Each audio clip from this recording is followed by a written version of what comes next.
Okay, so with this lesson, we're going to begin our study of Beowulf. Beowulf is actually a much longer piece than the one we're going to be studying. We're just going to be studying excerpts or small portions of Beowulf. Um, we're going to get enough for you to get an overall idea of the storyline, the characters, and things like that. So you're not reading all of Beowulf, you're just going to read a few sections of it. Beowulf, though, is great work of British literature, and in fact, it's actually considered to be the first great work of British literature. So it really is important in the history of British literature, and that's why we're going to cover it in some detail, starting with this lesson. If you look at the attached PDF that I've given you with your assignment, you're going to see that I've attached a copy of the reading selections that we're going to do from Beowulf. We're not going to actually read every single one of these sections in this course, although you're welcome to do so. We're going to kind of pick and choose what I consider to be the more important ones. So if you take a look at your PDF, and I do have it up on the screen for you, you're going to see that the handout that I've given you opens with some background on Beowulf. And I would encourage you to take a little bit of time to read that. Shouldn't take long, it's only a couple of paragraphs. But it's a good to know and to understand the background and the significance of it. Okay, so if you scroll down, you're going to see on the second page a list of characters and places in that box. That's going to be a helpful resource to you. I would suggest reading through it before you spend a whole lot of time actually reading the text of Beowulf, so that you have an idea of these characters and of who they are before you even meet them. But we're going to continue to scroll down, and we're going to get started on the prologue. Before we do that, before we even get started with the actual text, I want you to pay attention up here that this is a translation of Beowulf. And this is not the only translation. There are multiple people who have done translations of Beowulf. But that may seem odd to you that we're reading a translation of something that's part of English or British literature. But really, because of the age of Beowulf, because it was written during the Old English period, if you were to look at the actual text of the original, it would very much look like a foreign language to you. So instead of reading that version, or making the attempt to read that version, we're going to read a much more modernized form of English. It still may seem a little awkward or different to you, but at least it won't look like it's an entirely different language. So when you see translated by, that's why we're reading a translation. So let's go ahead and get started. We're going to begin by looking at the prologue. The prologue of Beowulf is going to give us some of the background of Beowulf's ancestors. So we're not really getting into the story yet at this point, we're just learning a little bit of the history.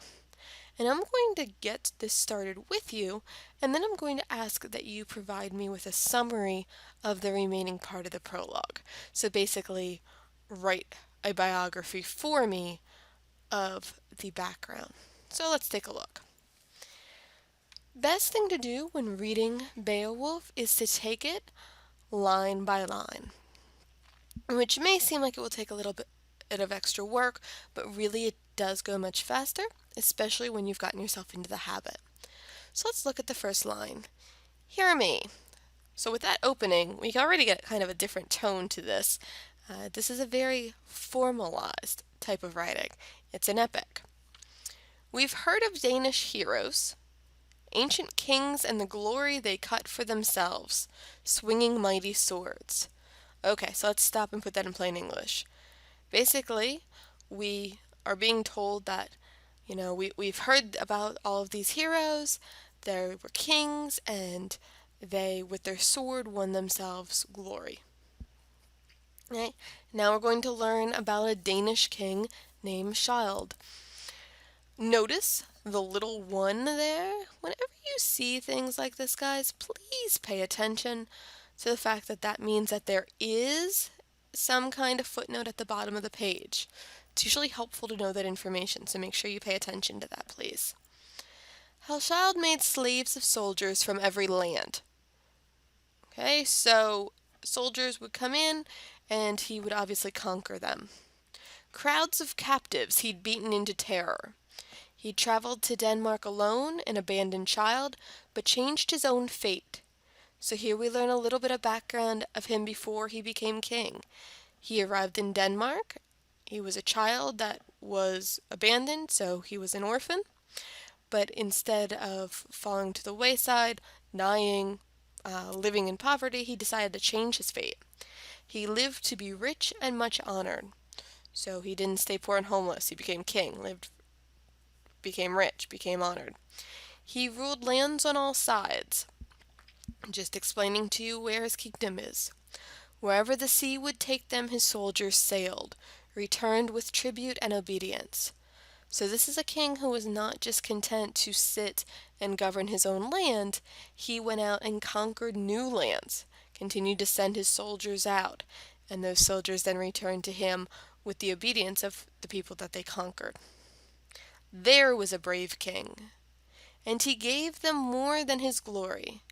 Conceived a son for the Danes, a new leader, allowed them by the grace of God. So not only was he brave, not only did he go out and conquer lands, but he gave them the greatest gift a king can give to his people. He gave them a son. And the son is the greatest gift because that son then can become king when the father dies. They had lived before his coming kingless and miserable.